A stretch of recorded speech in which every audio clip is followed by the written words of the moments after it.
Yo guys, it's CFB. Welcome back to a brand new video. Welcome back to the channel, and today we are here with some more transfer news because finally some news has actually broken. Some news has finally broken, and I'm here to deliver it to you guys. Today some big developments within the Chelsea space and a surprising new link that has just come out, which has come out of absolutely nowhere. So before we do get into it, I just want to quickly say, do you guys like the new thumbnail? I had a video actually recorded set to come out today, but instead we've got a transfer news video. That video that I've already recorded will be coming out tomorrow unless some sort of big news or bomber comes out tomorrow. So let me comment what you think about the thumbnail, the new thumbnails. I think it's a major upgrade. So anyway, before we do get into it, please like, subscribe, hit the bell notifications to notified every time I load a video. Also, first link in the description of my streaming channel, my second channel. Go and check those out. Be very much appreciated. Without further ado, let's get straight into the video because I need to go for a shower. I've just pretty much just come out of the gym, really, if we're being dead honest.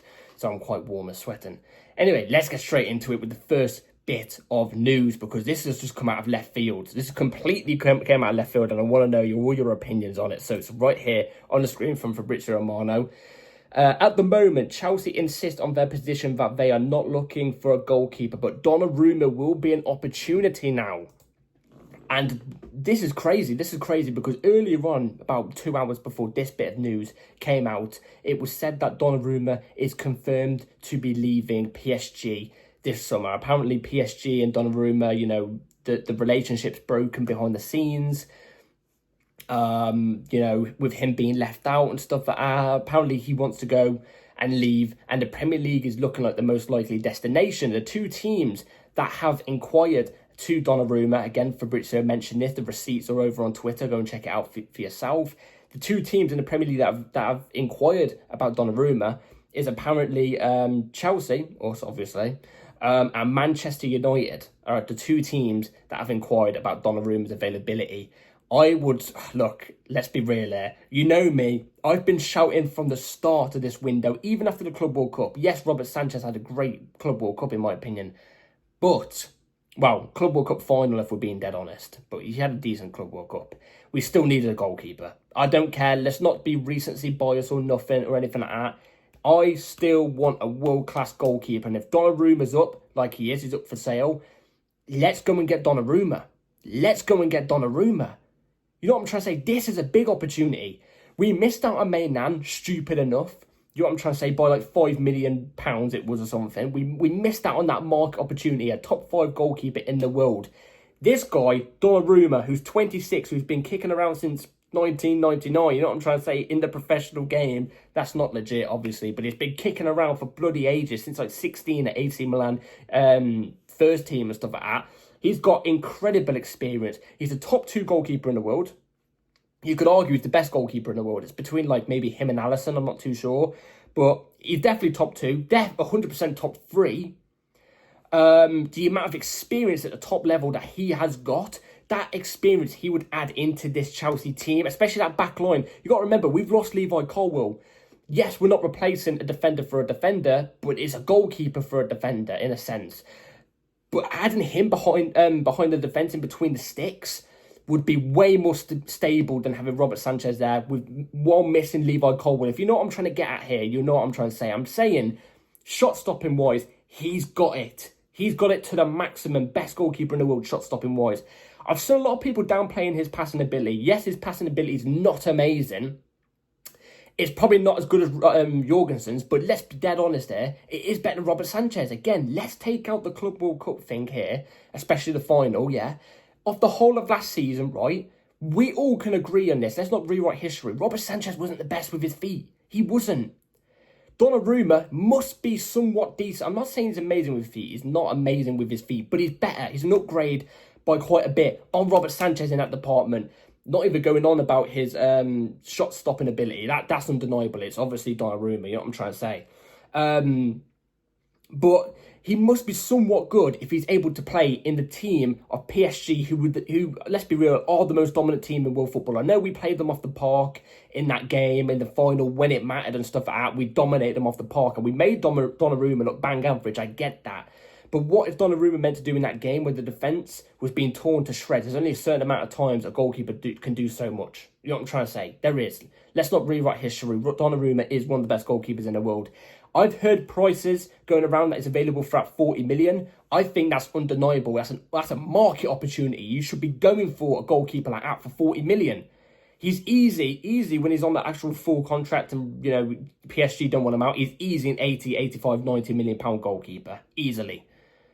But 40 million around that margin, I would snap PSG up in a heartbeat. You know what I'm trying to say? Give me the money. Well, not give me the money. Give me the player. You know what I'm trying to say? Give me the player, I'll give you the money. You know what I'm trying to say? Undeniable. I think the stumbling point here, and this will be the stumbling point, is the wages. I think the wages will be a big stumbling point. He might have to take a bit of a wage cut here. He might do. But even if the Premier League's looking like the most likely destination is Chelsea and United who are after him, United can't offer him big wages anyway because, the debt thing that they've got going on. Also, apparently, they've got like a wage cap at the moment. It might just be a little bit more than us. But even then, can they afford to do that? I'm not too sure. So, and I'm pretty sure he'd push for us over United. I mean, come on, it's undeniable at this point. So, look, for me, Donnarouma would be an absolute yes. It would be an absolute yes, no doubt about it. You know what I'm trying to say? But we'll have to wait and see how things develop because, like I said, Fabrizio Romano has confirmed this. He's saying Chelsea aren't actively looking for Donnarouma. Let me just quickly check. But now Donnarouma will be an opportunity. So, look, I'm all for it. We'll have to see how it develops. Let me in the comments down below what you all think about the news. Now, let's go on to Xavi Simons. What's happening with Xavi Simons? Because it has gone relatively quite quiet in recent couple weeks. So, here it is on the screen. Xavi Simons is patiently waiting to join Chelsea after agreeing personal terms. Chelsea want to offload players first. Obviously, I think the players that we are looking to offload is Jackson and Nkunku. They're the two big players at the moment we're looking to offload to then now bring in Xavi Simons. This deal is going to happen. Like it says there, Chelsea have agreed personal terms with him. I think the deal is already in place with Leipzig. We're just waiting to offload some players. You know what I'm trying to say? There was rumours about Man City jumping in, but I think that's been debunked already. Xavi Simons, in my opinion, there's no problem, but there is a problem for me here. If you want to get this deal done, it's quite straightforward. Go to Leipzig, right, and offer them Nkunku. Nkunku, Xavi Simons swap deal. Apparently, what's been going around is, apparently that is in the pipelines. Apparently, we've just not done it yet. If we want to get Nkunku gone and nobody wants him, but RB Leipzig are apparently all right with having Nkunku, send him there. Send him there. If we're looking to offload Nkunku and nobody else wants him, try and get a deal done with Leipzig there. A swap deal. Nkunku for Xavi Simons. It's quick and simple like that. Like I said, there's whispers going around that apparently this could maybe fall into line at the moment. But we'll have to wait and see. I think it's quite straightforward.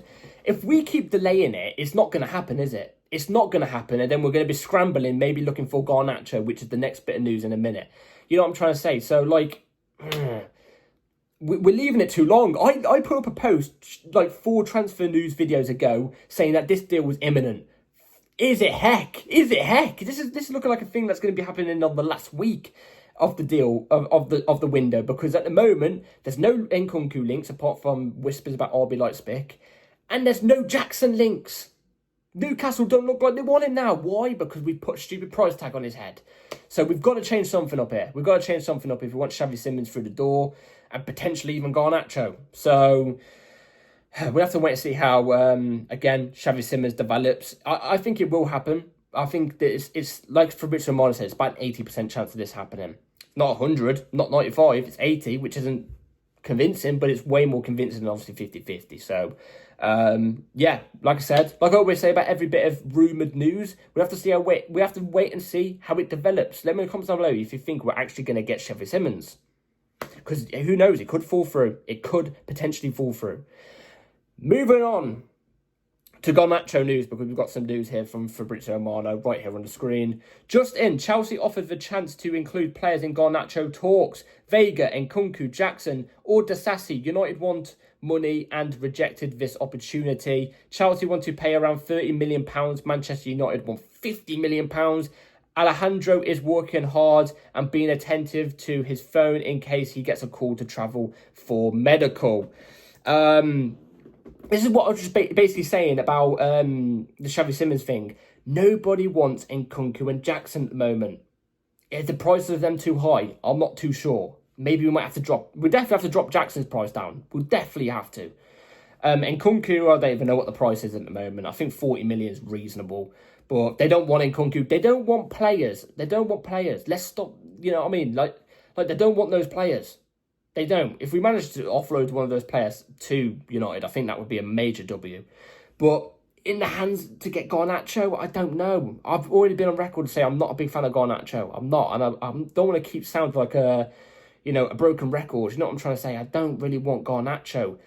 £50 million though? No thank you. No thank you. Absolute no thank you. Garnacho, I respect the fact that he desperately wants to come to Chelsea. He does want to come to Chelsea. He's pushing for the Chelsea move. It seems like desperately. Apparently he's told United, I want to go to Chelsea, or I stay here at United for 6 to 12 months and, I don't know, doss around. I don't know. But I respect that. I do.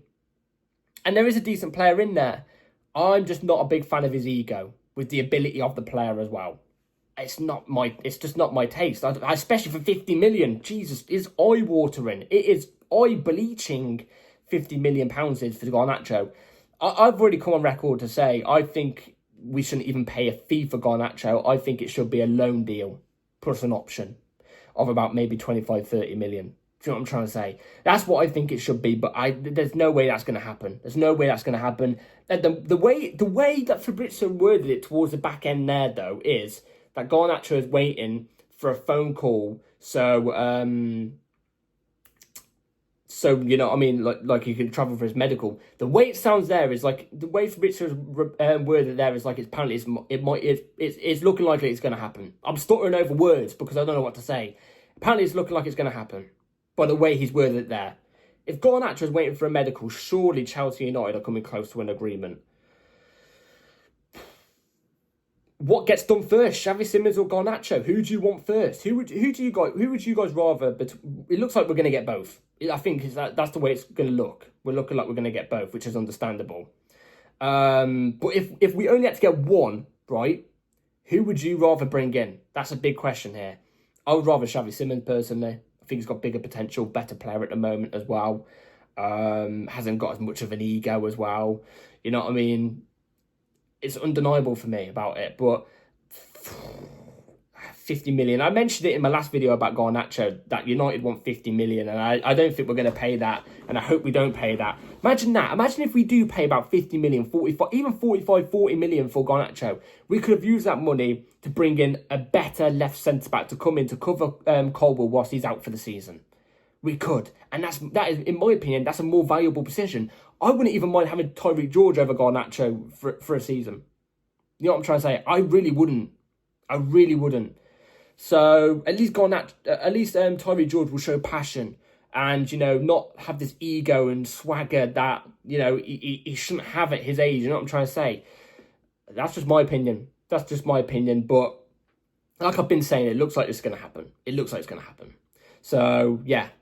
Let me know in the comments down below what you think about every bit of the news that has been delivered today. Like I said, only 3 stories, but we'll have to wait and see. The transfer window's coming towards an end very, very soon. This is the week of the Premier League starting now as well, so I'm very excited. So things are going to start picking up soon. So we'll have to wait and see how things go. Anyway, thank you all for watching this video, guys. Please like, subscribe, hit the bell notification so you're notified every time I load a video. And I'll see you on the next upload. Take care. Peace.